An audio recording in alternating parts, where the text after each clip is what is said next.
don't care if it's 40 degrees out. Go and put on your silly little hats and sing your song about snow and eat hot food. Why? Because that's what you do apparently in this festival. Yes, I know it's illogical, but you're asking for logic out of the humans, the mortals. It's just what they do. So go on, do that, because if you don't do that, we will get haunted by 3 ghosts who will just make us do it. Okay? Good. Also, while we're on the subject, I want you to investigate how those 3 ghosts have been getting out of down here for the past 2,000 years. I mean, who has been on security for that long? Well, once you finish eating your inappropriate food, wearing your inappropriate clothing in inappropriate heat, I want you to bring him to me, because he's got a lot of explaining to do. Yes. And have you, while I think of it, have you made the sacrifice of the ginger man for the red beast that comes in and leaves presents if the sacrifice is done appropriately and strips your house if it's not? Good. I know. I thought the humans had finished with human sacrifice too, but apparently not. Apparently, for this festival, you sacrifice a ginger man. So get on that too, because I really don't fancy everything being stripped. Okay? And close the door on your way out. Thank you. Hello. Hello. I am very busy down here. We are preparing for the winter solstice, or as it is here, the summer solstice festival, which you call Christmas. Yes. So we've been preparing, and this year I did some research. Apparently, 3 ghosts turn up. And if you didn't behave and do all the appropriate sacrifices, bad things happen. I can get behind that. Also, if you don't sacrifice a ginger person, specifically a ginger man, and leave him out with a beer, a red man will come down the chimney and take all your presents and decorations. But if you do make the sacrifice, you get more presents. So, there you go. It's a very strange holiday. A very strange holiday indeed. But I have the video for this week.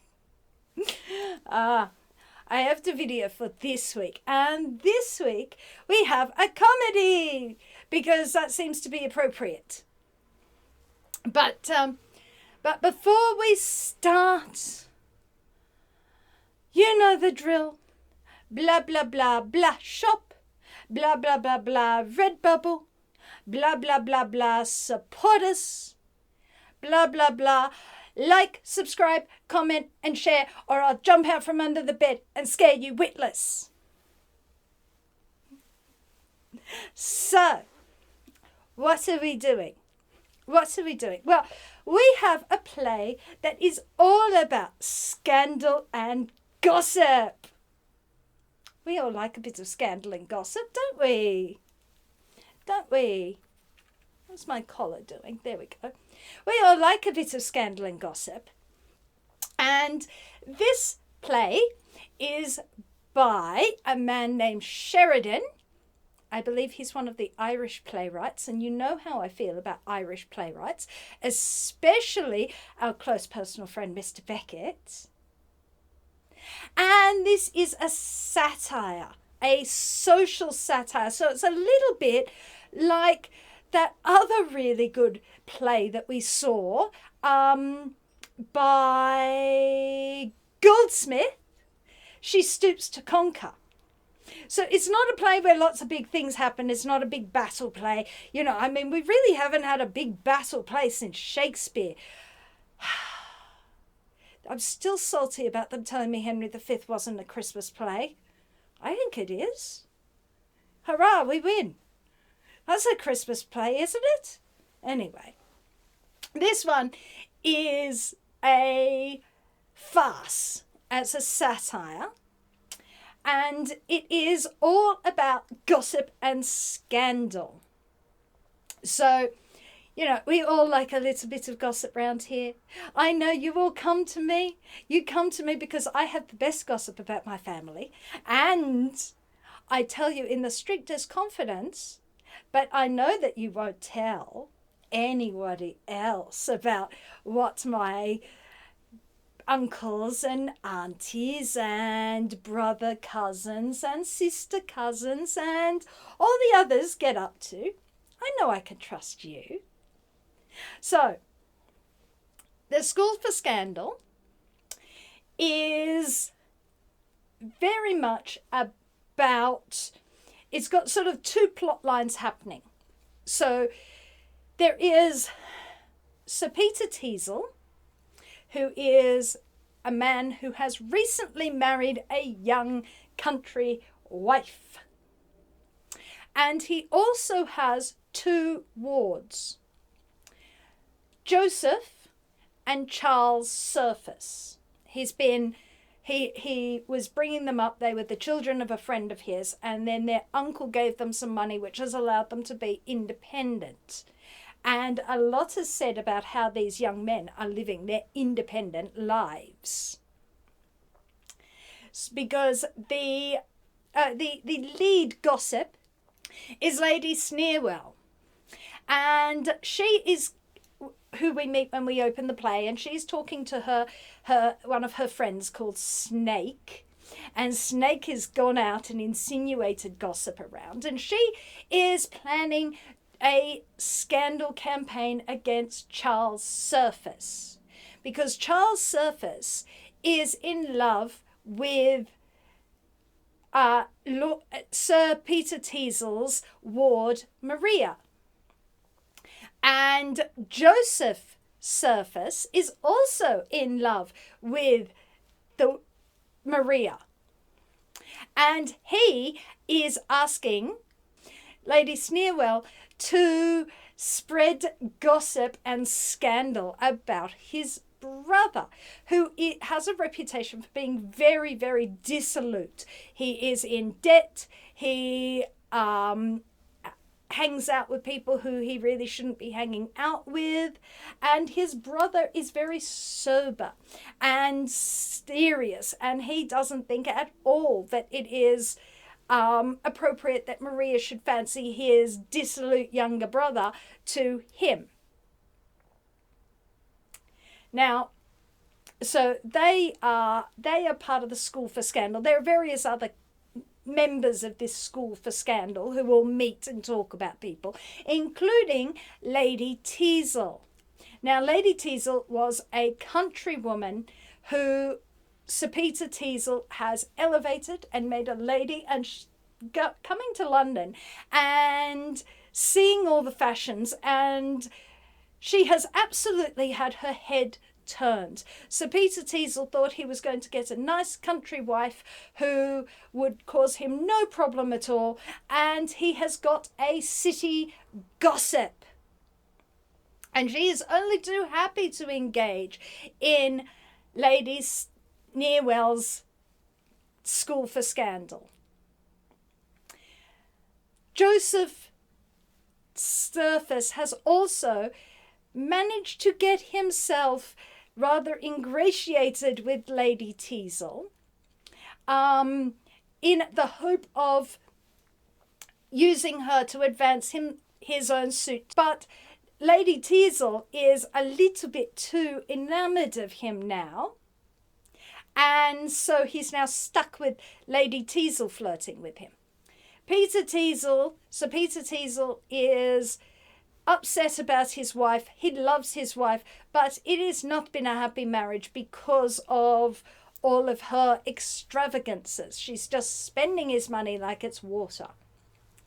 And he is quite annoyed that after going to all this bother to get himself a country wife, he may as well have got himself a city wife for the way that she's behaving. Sir Peter gets a visit from Sir Oliver, who is the brother of the Surface brothers. And he has been in India for the past 15 years, and he has come to see about his nephew's behaviour, because he's heard an awful lot, but he would like to test it out. And so he arrives disguised when he goes to visit either of his nephews. What ends up happening, because the whole thing becomes very, very farcical, so I won't go through the entire thing for you because I'll just get confused. What ends up happening is that Charles Surface is actually a very kind-hearted young man, and that part of the reason he has got himself into debt and into difficulty is that he has been trying to help out friends and relations who have got themselves into problems and are in want. And one of these is Mr. Stanley, who is another close relation of theirs. And he is willing to sell the portraits, in the family portraits, to raise money to send to Stanley. And he does this when Mr. Oliver arrives in disguise as a moneylender. He wins Mr. Oliver's affection when he refuses to part with Mr. Oliver's Sir Oliver's own portrait, because his uncle has been so kind to him. When Sir Oliver arrives to Joseph Surface, the supposedly virtuous Joseph Surface, what he discovers is that Joseph Surface is a mean-spirited, miserly person who abuses his uncle's generosity and lies about the extent of his generosity, and absolutely positively refuses to help Mr. Stanley, who he believes is standing in front of him, because Sir Oliver has come to Joseph in the guise of Mr. Stanley to find out if his nephew really is as generous and kind as people say. Turns out, no, he's not. And that he just abuses him. And Sir Oliver is, well, I know which nephew I am going to leave my fortune to. In the meantime, Joseph and Miss Lady Teasle have been caught by Sir Peter and in a compromising situation.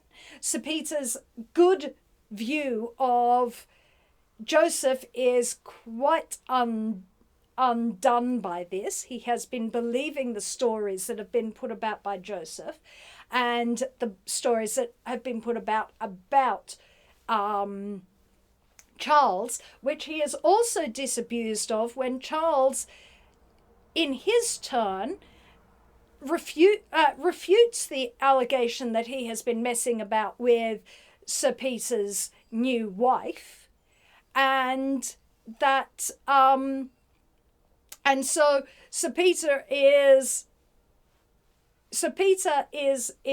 now in the put into the picture. His wife has also been discovered in her flirting, and she is very, very upset because she really does love Sir Peter, but she really has just been turned by this this school for scandal that she has got herself involved in. Ultimately, everybody comes out of this in happily ever after.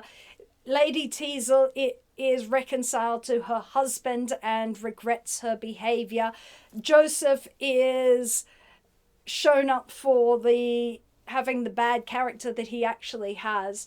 Charles wins Maria, which is what he wanted in the first place, though he cannot promise to amend his dissolute ways, but he thinks that Maria will be able to help him in this. Run, girl, run!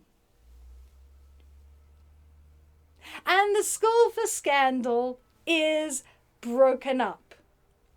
So it is a farce. It is just like She Stoops to Conquer. Now, everyone enjoys a bit of gossip. Everybody does. Everybody likes a bit of gossip. But this play is really satirizing how gossip and the idea of character and assassinating character, it becomes a form of social currency. So the school for scandal, interestingly, it's a social currency that women are most adept at. And in fact, it's seen as somewhat unmanly for the men who are involved in the school. So Joseph and Sir Benjamin and Crabtree and Snake are all seen as underhanded fellows of low character. Sir Peter, Sir Oliver, Charles are all seen as and all shown as being men of good character who do not engage in this scandal mongering. So it is seen, but it has real currency. Lady Sneerwell talks about the things that her scandal mongering has achieved. None of it good. It is all vicious and nasty and causing the unhappiness of other people. So by this point in history, the idea of someone's character, it means their reputation, and that their reputation is a commodity that they trade off. So therefore, assassinating one's character, assassinating one's good name is a form of currency. To elevate someone, to be spoken of well, is to have currency, and it will impact people in very material ways.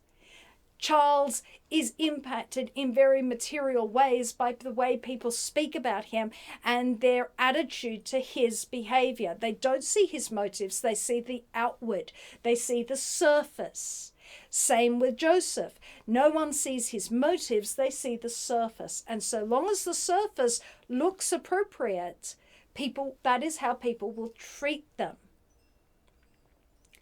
So it is satirizing that idea. Now, the Milwaukee Family Players have absolutely no idea of what surface is. But at least they weren't grumbling because there were enough parts for everybody. Honestly, we have had such trouble with them. They're just bad to the bone, that lot. They really are. I think we possibly need Mr. Beckett to come down here again. Scare them a bit. But that would be for another time. But the idea that there is more beneath the surface. Now, 18th century players appear to be very on the nose with their naming of people. They very much name people on the nose. But so the Surface Brothers are different from how they appear. Of course, it's a farce because that's how farces work. Misunderstandings, people in disguise, cross purposes. But it's also the image of sentimentality and the reality of sentimentality. Joseph looks to be the image of sentimentality. He looks to be he's got all the right front, all the affection and loveliness and kindness and generosity, when deep down he's just a twisted, nasty fellow who's miserly and greedy.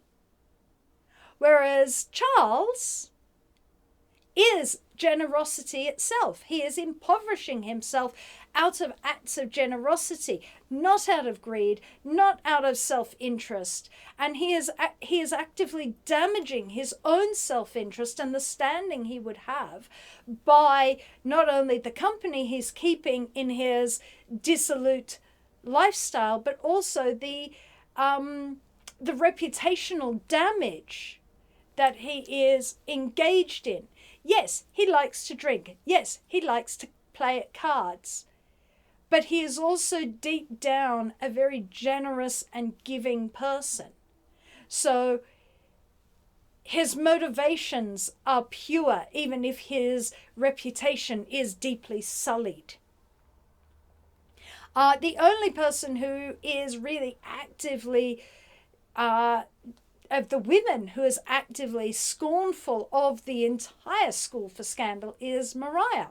She does not like this. She does not engage with this. And we see how she lacks social currency because of this, because she doesn't engage in this. Lady Teasle sees herself as a fine lady because she makes fun of her friends, acquaintances, and even her relatives are made fun of in this school for scandal. She sees it as an innocent amusement, something that fashionable ladies do. But ultimately, it isn't. It isn't an innocent amusement. And even when people attempt to defend the reputation of others, they find that they are, they do as much damage as the scandalmongers who are malicious. But it is most definitely a power, and it is a power that is deployed by the women, which is part of the reason why gossip is always seen in a negative light, because it is women's power. And in a point in time where women have very little power, especially economically and politically, the ability to entirely assassinate a person's reputation is a significant power indeed. And that is what these women deploy. And that is what frightens the men, and why they disapprove of the school for scandal, or at least Sir Peter Teasle and Sir Oliver, is because they know that they can actually be materially damaged by what the women in their lives see as just silly prattle. At least Lady Teasle sees it as silly prattle. Maria understands it as malicious and nasty and wants nothing to do with it, while others are actively using this as their form of power. It's like the characters in Dangerous Liaisons, using that sort of power, that power of insinuation, that power of reputational damage. So it is a very witty sort of play. It's a very witty sort of play. I enjoyed it. I certainly enjoyed it. This is a little bit of a shorter video because we are absolutely so busy about getting this whole Christmas thing happening. But yes, I am absolutely up to my neck trying to make sure that the green creature in the red suit doesn't come down and steal everyone's presents. But I think that by giving you this video a day early as my Christmas present to you, I should forestall that, so I don't think they're going to nick all our furnishings and decorations. I think I've got this right. It's a very confusing holiday. It's a very confusing holiday. Anyway,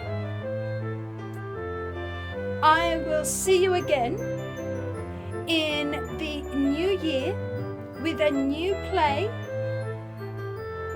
And until then, bye-bye.